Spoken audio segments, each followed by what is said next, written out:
Olá, meus amigos, um dia de muita paz para todos nós. Nós que moramos aqui em Manaus, no estado do Amazonas, estamos muito felizes. Tivemos aí um período difícil da nossa natureza, muita fumaça, muito calor. E a misericórdia divina nesses 3 últimos dias, e hoje de uma forma muito ostensiva, caiu um pouco a temperatura e deu um banho de água que nós estávamos com muita saudade, não é verdade? Então, nosso sentimento assim, de muita gratidão a Deus pela misericórdia que Ele tem para com essas criaturas que somos nós, né? Nós desejamos boas-vindas a todos. Hoje, exatamente 16 de outubro de 2023, e nós estamos reunidos para estudarmos a obra Revista Espírita. Nós estamos no mês de outubro de 1860. Nós vamos iniciar, temos a honra hoje de ouvirmos uma canção pelo professor Valdeir. E logo depois da música, a nossa querida Valquíria irá fazer a nossa prece de gratidão.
Querido Deus, amado Pai, querido Mestre Jesus, obrigado, Senhor, por nos trazer mais um dia aqui nessa casa para estudarmos a Sua obra, os Teus ensinamentos. Querido Jesus, abre o nosso coração e a nossa mente para que Seus ensinamentos possam se fixar. O Senhor sabe, Senhor, as dificuldades de cada um aqui. Ajuda, Senhor, a vencermos as nossas dificuldades. Dai-nos força, porque o Senhor sabe que nós somos tão frágeis, Pai. Ajuda-nos, Senhor, hoje, agora e para sempre. Assim seja. Nós tivemos uma pergunta de uma querida participante do EOS que acompanha a senhora Elza. Ela é muito querida, ela está sempre estudando, ela está sempre questionando, né? Então já é uma estudante aí à distância do EOS, mas não é à distância não, é bem próximo. E nós levantamos a tese do Espírito Georges, em que ele afirma a condição inferior de Marte. E nós decidimos, realmente, vamos estudar, vamos buscar, vamos verificar. Mita achou no Livro dos Espíritos, ainda o professor Allan Kardec abordando, porque nós começamos a pesquisar bastante por conta da obra de Francisco Cândido Xavier, psicografado pela sua mãe, intitulado Cartas de uma Morta. Até esse momento, nós não encontramos nenhum erro nas obras psicografadas por Francisco Cândido Xavier, por conta do seu próprio, quem coordena todo o trabalho dele, quem coordenou foi o senhor Emmanuel, que é um espírito de escola. Então, eu não digo, eu não aceito ou está errado, eu digo sempre assim, tem alguma coisa que eu não estou conseguindo entender. Então, a gente, como diz o próprio professor Allan Kardec, nós devemos nos debruçar e pesquisar.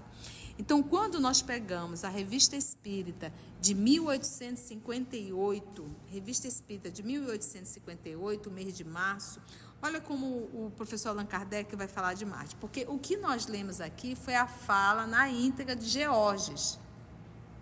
Agora, olha a fala do senhor professor Denis Arrivai. Segundo os espíritos, o planeta Marte seria ainda menos adiantado que a Terra. A fala é de Kardec? Segundo os espíritos, ele não está assumindo responsabilidade nenhuma, ele está passando o que falaram para ele. E aí o próprio senhor Evandro Noleto colocou uma nota do tradutor. Trata-se de uma mera suposição, sem o que Kardec não seria empregado o verbo ser no condicional. Então, aqui está Revista Espírita, março de 1858. E aí nós pegamos o livro Urânia. O livro Urânia, você vai ver lá no finalzinho um capítulo intitulado Marte, né? O planeta Marte.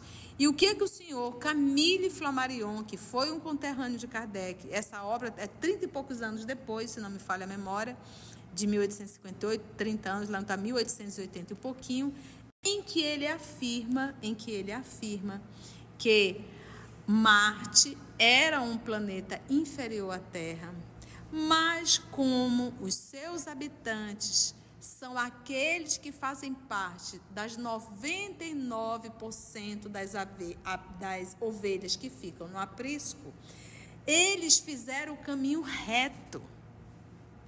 O caminho reto não demora. O caminho reto não tem a miséria que nós vivemos. Miséria material, miséria moral, miséria emocional. E se torna muito longo o processo. Então, sinto muito, mas Marte já passou de nós os terrícolas. Isso, Marte que nós conhecemos, mas talvez muitos já passaram. Quantos espíritos não foram criados juntinhos, como no mesmo período que eu, você, Mita, Carla, Cecília, todo mundo. E esse povo já deve estar mais para Cristo do que para espírito primitivo, e nós ainda estamos aqui como espírito primitivo. Então, quando nós optamos em desobedecer a Deus, nós começamos a alongar muito. Por isso é que os espíritos falam de suplício eterno. A gente acha que suplício eterno é desencarnar? Não. Nós estamos nessa roda do suplício eterno. Então, eu sempre digo isso, converso com as meninas, quando nós pegamos, e com vocês, quando nós pegamos a obra há 2000 anos atrás, você se depara com desfile de moda, você se depara com desigualdade social, você se depara com traição, você se depara com a busca e a disputa do poder. Mudou? Não mudou. Então, nós estamos há milênios batendo martelo, marcando o passo. A gente não muda. O que os espíritos falam? É só pegar a obra Renúncia. A obra Renúncia são quase todos os personagens da obra 50 anos depois. É mais de 1000 anos. Mais de 1000 anos. Quando aqueles personagens se encontraram, o que aconteceu? Repetir os erros. Então, essa é uma condição dos terrícolas. Rebeldia. Então, aí a gente entende a tolerância divina, tá bom? Então, a gente lê Geórgios, mas é aquilo que Kardec diz: retenham o que é bom, porque se fosse assim, ele teria colocado Geórgios talvez nas obras espíritas. Mas eu achei muito legal como ele disse: segundo os espíritos, o planeta Marte seria ainda mais. A gente disse: mas tia, ele pode ter evoluído 30 anos? Ué. Bastou quanto tempo para Paulo? Bastou quanto tempo para Maria de Magdala e tantos outros? É uma questão de escolha. E isso para nós aqui é escolha. Para eles não é mais escolha, é algo óbvio. Não tem dois caminhos. Só existe um caminho. É exceção que não evolui. Porque como a gente tem como parâmetro nós, os terrícolas, a gente acha que o universo é assim. Deus não fez seres para sofrer. Ele fez seres para se aperfeiçoar. Nós é que somos rebeldes. Então, quando a gente olha aqui e vê um monte de doidinho aqui na Terra, e vale ressaltar que a Terra é um nada. É um planetinha muito insignificante. O número de encarnados aqui nem se compara com o número de Júpiter. É pouquinho, são poucas as pessoas. Tia, se tiver 1, 2, 3 que não... Se tiver 1, 2, 3 que não foram, segue o caminho da reta, exílio. Da mesma forma que nós tivemos exílio do sistema de Capela. Mas o que a gente tem que entender, eu acho que isso talvez seja o grande lance, é nós entendermos que o fenômeno natural, o fenômeno mais comum, o mais lógico é seguirmos o amor, seguirmos o bem, sermos bons. Esse é o caminho do verdadeiro paraíso. Abrir mão disso é entrar no suplício eterno. Porque o vício, ele é uma corrente, ele é uma prisão. E eu levo milênios aprisionado nesse suplício eterno. Nós estamos no suplício eterno. Para nós, seres humanos, é um sacrifício ser bom. Para nós, seres humanos, é terrível fazer o bem. E para nós, seres humanos, é muito doloroso nos libertarmos dos vícios morais, químicos e físicos. Ou seja, somos criaturas sentenciadas. Somos criaturas muito enroladas com a lei. Por isso que para nós, seguir as pegadas do nosso Senhor Jesus é muito sacrifício. E aí, nós falamos ontem no Evangelho, nós abandonamos pai e mãe dentro de casa. Se a gente não consegue cuidar de pai e mãe, que tipo de gente nós somos? Há quem abandona filhos, há quem vende filhos, vende. Entendeu? Então, realmente, nós estamos pisando em pedras e sangrando bastante. E vamos ainda, sabe Deus ainda há quanto tempo por aí, nesse caminho. Porque nós ouvimos uma pregação, ouvimos o Evangelho, ouvimos um pastor, ouvimos um padre.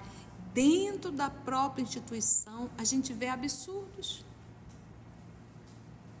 Viver o Evangelho não é só para quem é da minha cor, não é só para quem é da minha raça, não é só para quem é da minha religião, não é só para quem é da minha opção sexual, não é só para quem é do meu partido político. Qualquer exceção disso já mostra que eu sou hipócrita. Quando a gente vive o evangelho, a gente vive com todos e para todos. Jesus atendeu a Madalena com a mesma alegria que ele atendia a sogra de Pedro. Entendeu? Então é isso que nos falta. Então, Elza, querida, fica aqui o nosso abraço, nosso carinho. Espero que tenhamos te ajudado e vamos seguir com o estudo. E lembrando que a Revista Espírita, como o professor diz lá na primeira, é uma tribuna livre, onde discutiremos, mas não disputaremos, tá bom?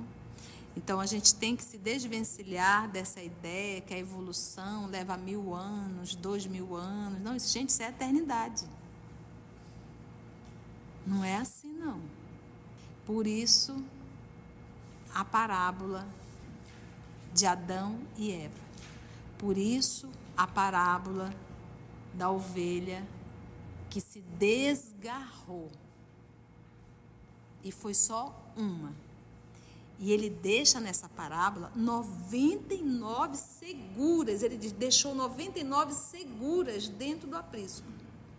Só uma fugiu. Poxa, por que ele colocou essa distância numérica tão grande? Por que ele não colocou 50 foi, 50 ficou? 70 ficou, 30 foi? Ele disse só foi uma. É como se ele dissesse, é insignificante. E a gente entende assim, poxa, mas você tinha 99, como é que você larga 99? E vai só atrás de uma, deixa. Para mostrar a importância desse 1% para o Pai. E ele vai. Ok? Então vamos lá dar continuidade à Revista Espírita de 1860. Hoje nós vamos iniciar o tema Progresso dos Espíritos, mensagem recebida pela médium Senhora Costello, também pelo Espírito George.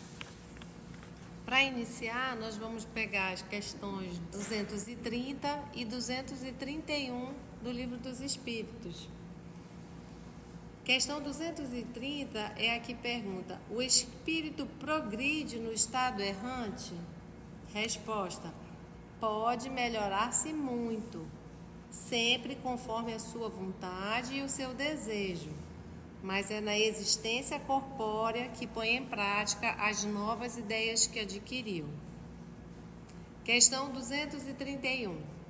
Os espíritos errantes são felizes ou infelizes? Mais ou menos, de acordo com os seus méritos. Sofrem por efeito das paixões, cujo princípio conservaram, ou são felizes, segundo sejam mais ou menos desmaterializados. No estado errante, o espírito entrevê o que lhe falta para ser mais feliz e então procura os meios de alcançá-lo, mas nem sempre lhe é permitido reencarnar conforme sua vontade, o que constitui para ele uma punição. Então vamos lá. Erraticidade, todos os espíritos, que é chamado de espírito errante, é um espírito que está no processo de desenvolvimento. Então ele precisa ainda encarnar. Ele não está na eternidade, ele precisa encarnar. Então ele está ainda encarna, desencarna, encarna. Então todos os espíritos que ainda estão nesse processo de burilamento moral e intelectual, ele será chamado de espírito errante. Um espírito que está na erraticidade, ele ainda não está na eternidade. O que seria a eternidade? Não precisa mais encarnar. Tia, ele vai aprender o quê? Lições que a gente não tem nem ideia, mas ele nunca para de aprender. Mas não tem mais nenhuma lição a aprender em corpos físicos. Por menos denso que seja esse corpus, eles não precisam mais encarnar. Então, ele deixa de ser chamado um espírito errante, um espírito que está na erraticidade. Estamos juntos? A segunda explicação, que é algo assim, essa primeira questão, a 230, que a nossa Carlinha leu, fica algo assim meio estranho. Porque olha como é que ele começa, responde pra gente. Pode melhorar-se muito, sempre conforme a sua vontade e o seu desejo. Então, pode melhorar, mas no finalzinho ele diz, mas, porém, entretanto, todavia. É na existência corpórea que põe em prática as novas ideias que adquiriu.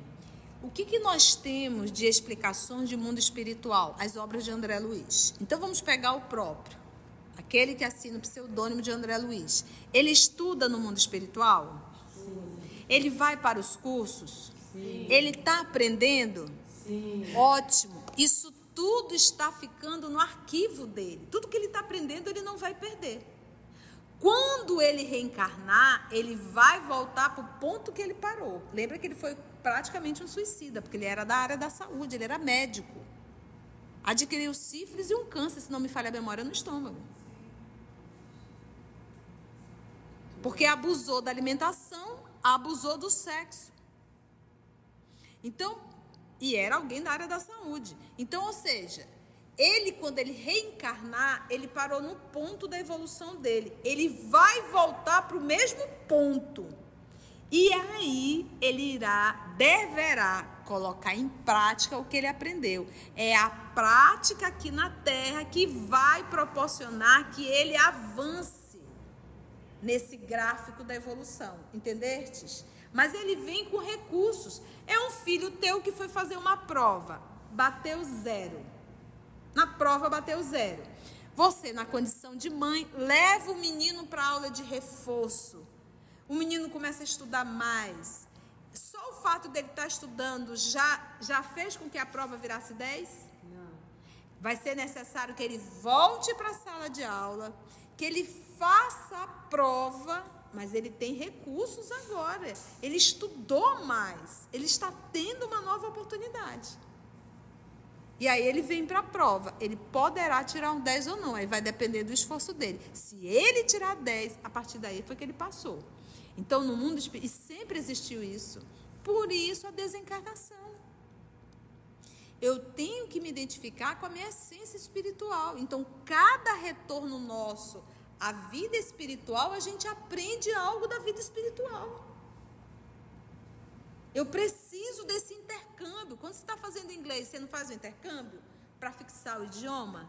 Não é assim? Então, a nossa ida no mundo espiritual não é um intercâmbio, porque lá é a nossa casa, mas é uma forma da gente aprender um tanto mais, voltar, e aí vem a intuição.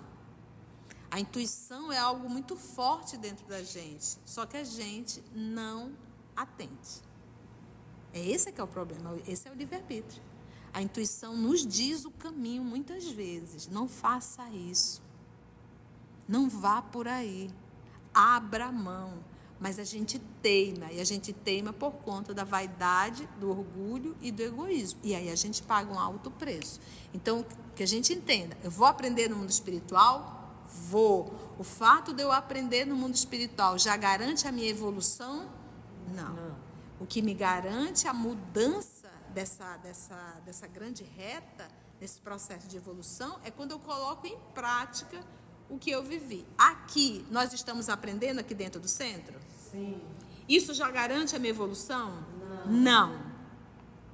O que garante que eu estou aprendendo é a minha vida no cotidiano. Se eu mudo o meu comportamento diário, isso está certificando que eu estou evoluindo. Se eu aprendo e não vivo, eu não estou evoluindo. Eu estou apenas adquirindo mais responsabilidade perante a lei. De George. Os espíritos podem avançar intelectualmente se o quiserem sinceramente e com firmeza. Como os homens têm o livre-arbítrio e o estado errante não lhes impede o exercício de suas faculdades. Até auxilia, facultando-lhes meios de observação de que podem aproveitar-se. E aí a gente tem os exemplos da obra de André Luiz, que tem vários exercícios e aprendizados para ele. Os espíritos maus não estão fatalmente condenados a permanecer como tais. Podem melhorar-se, mas raramente o querem, uma vez que lhes falta o discernimento e encontram uma espécie de prazer doentio no mal que praticam. Para que voltem ao bem, é necessário que sejam violentamente impressionados e punidos, porquanto seus cérebros tenebrosos não se esclarecem senão pelo castigo. Aí tem 2 senões, né? Ele está certo quando ele fala desse, mas raramente o querem. E no Livro dos Espíritos, na questão 909, os Espíritos dizem a mesma coisa. Voltando a esse link aqui em cima, da erraticidade, da vontade e do desejo, a mesma coisa tem quando nós estamos encarnados. E ele pergunta na 909 se nós poderíamos vencer todas as paixões. E eles dizem que sim, e com pequenos esforços. Mas ele diz, com poucos de vós se esforçam. Ou seja, a gente tem o querer, e na questão mais embaixo ele diz que a gente tem o querer, mas é o querer da boca para fora. Da boca para dentro, a gente se compraz com as nossas paixões, que é a mesma coisa que esse prazer doentio no mal que praticam. A gente diz que não, e o Chico tem uma coisa bem bacana quando ele fala o que é tentação. A tentação é quando você foge de um cachorro grande, mas que está doido que ele te pegue, né? Então, assim somos nós. A gente diz, não quero, mas pega logo, me pega, me arrasta, me joga na parede, né? Então, a gente quer ser alcançado pela paixão, porque a gente se compraz com ela, temos prazer com. E a outra coisa que ele diz que a gente não se esclarece senão pelo castigo. Deus não castiga ninguém. Isso é consequência da lei. Toda lei tem uma consequência. E não é quem criou a lei, nem é bom, não é mal, não é ruim, não quer o nosso fracasso. É consequência da lei. E como diz Jesus, em Mateus 16, no versículo 27, cada um será dado conforme as suas obras. Então, a gente quer plantar cardos, né? Quer plantar espinho e quer colher flores. Não, plantou espinho, colheremos espinhos. Uma coisa aqui que me chamou a atenção é ele ter usado o termo cérebros.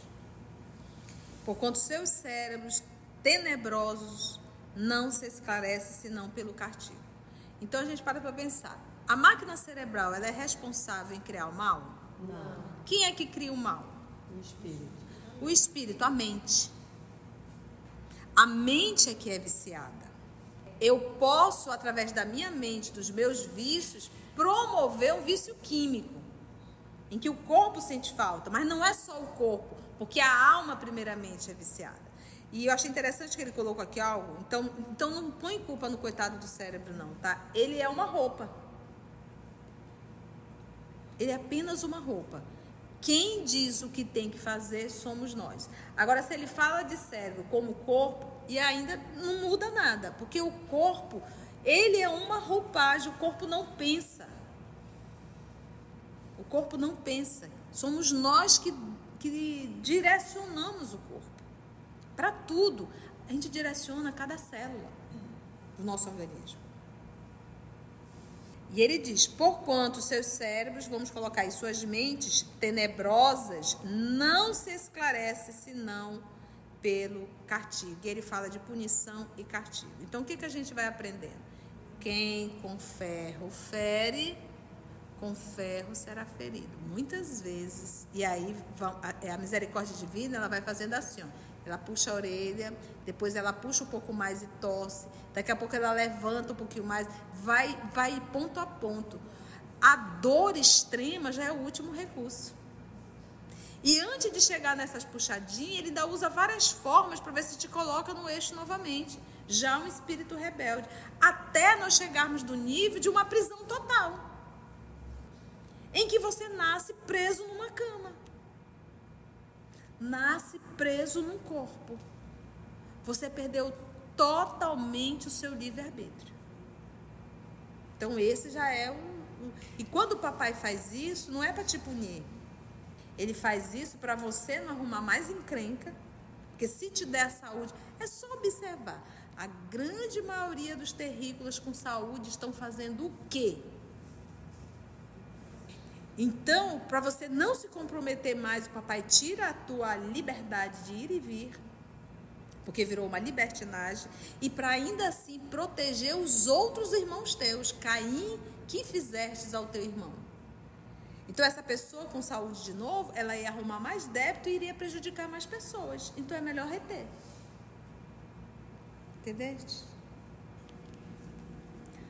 Os espíritos fracos, de pouca inteligência, que não fazem o mal por prazer, mas que não avançam, são detidos por sua própria fraqueza e por uma espécie de entorpecimento que paralisa suas faculdades.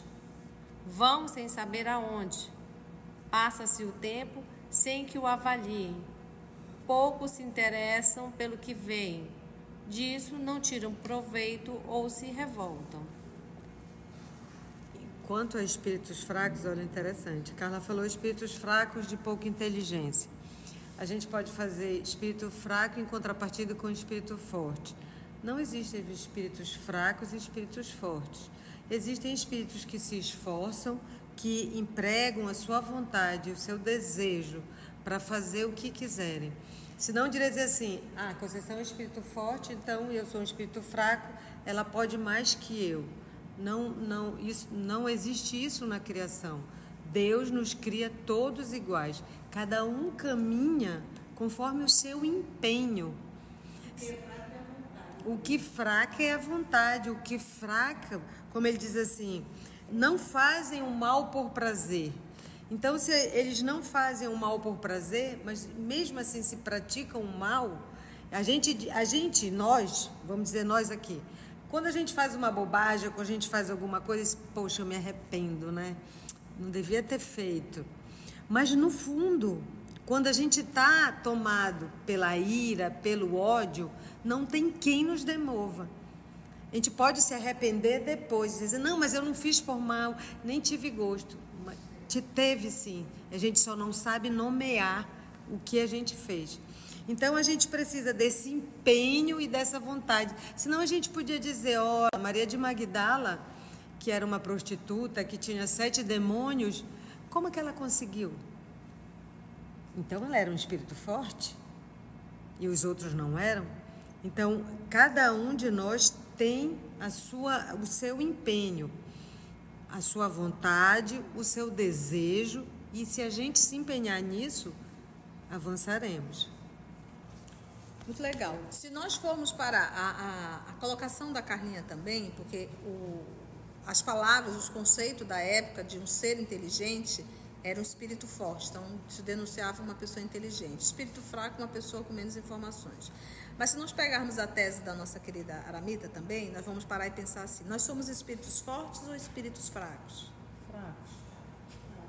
E somos fracos porque Deus assim nos fez ou porque nós escolhemos ser? Entendeste? Por isso que muitas pessoas se justificaram, a carne é fraca, né? Então joga a culpa para a carne, né? Não tem absolutamente nada, é uma questão realmente de escolha. E olha, por mais que nós escolhemos algo que a gente vai se machucar, é igual comer pimenta. Arde, dói, mas você come.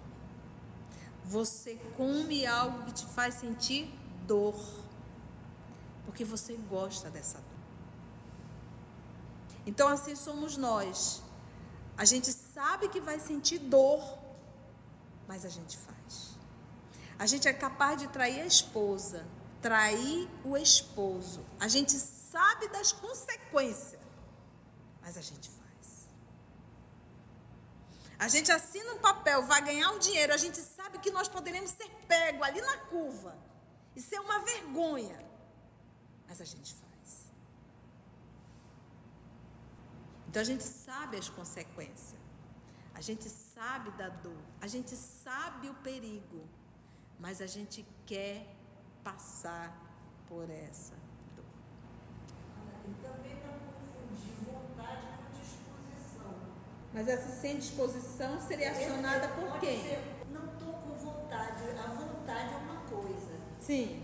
Agora, não estou disposta a fazer isso. Não. É uma outra coisa. Para você estar disposta a fazer isso, você precisa do quê?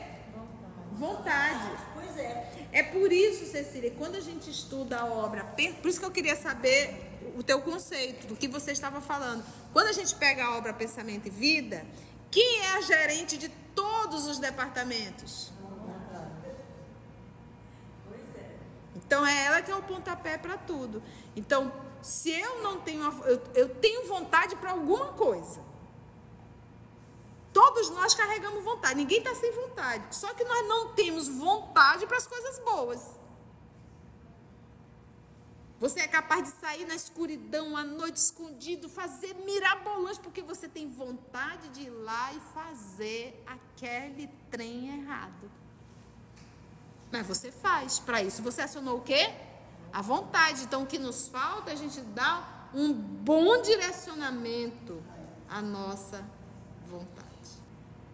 É por isso que muitas vezes a gente reencarna com certas limitações. O nosso Pai, Ele não nos dá nenhuma limitação física, orgânica, para todos. Ouvir, falar, enxergar, caminhar, tocar, se alimentar. Quando começa a tirar, que Ele vai chamar de talentos, é porque a gente já abusou muito. E as limitações físicas, Ele não a dá. Quando nós começamos a tê-las, física, orgânica, já foi o uso mais do que indevido, o abuso. Aí você tira. No nosso processo de evolução, nós poderíamos sim passar por provas na pobreza, mas não na miséria. A miséria já é uma expiação. Entende? A miséria já é uma expiação. Então, quando se eu já começo a nascer com limitações físicas, mas Deus não nos dá a liberdade de ler o pensamento um do outro. A gente não tem como. A gente que pede no plano espiritual ter visto o nosso passado, certo? Ao ser programada a nossa reencarnação, ou as limitações vêm compulsórias, tendo em vista o nosso passado, sim, sim. O resgate, ou nós já temos certo amadurecimento, pedimos certas limitações, sim, como auxílio. Para a gente não cair. Sim, sim. Obreiros da vida eterna. Tem muito bem explicado isso. E essa outra parte que ele fala assim, é uma espécie de entorpecimento que paralisa suas faculdades, vão sem saber aonde, passa-se o tempo sem que o avalie, pouco se interessam pelo que vê, disso não tiram proveito, se revoltam. A gente tem um exemplo daquele espírito da senhora no livro Nosso Lar, que ela já tinha passado por todos os setores que ela... nunca se dava bem com ninguém, não aproveitava nenhuma oportunidade, nem no campo das enfermarias, nem no campo da paz, em lugar nenhum. Então, assim, ministério. Nenhum ministério ela se deu bem. Então, passa ao léu porque não tem vontade. Mas ela queria ajuda, né, Carmen? Mas ela queria ajuda, ela queria ser servida. Ela queria ajudar um filho, mas para isso ela não tinha o quê? Bônus ouro. Foi só por isso que ela foi atrás de trabalho. Na verdade, a pessoa reclama. E assim nós finalizamos. Vamos dar uma pausa aqui, porque o tempo urge. E voltaremos na próxima semana, ainda no Progresso dos Espíritos. Se você chegou até aqui o final, deixa seu comentário. É muito importante a gente poder ler o teu comentário. Não esqueça de curtir para que possa divulgar a página. Dá o seu like, né? E, se possível, faça a sua inscrição no nosso canal e toca o sininho. Porque quando você toca o sininho, o YouTube avisa para você quando o EOS publicar um novo estudo. Então, receba um grande abraço da família EOS Manaus. E agradecemos ao nosso Senhor Jesus e aos amigos espirituais por essa oportunidade de estudo e trabalho. E até o nosso próximo estudo, se Deus assim permitir.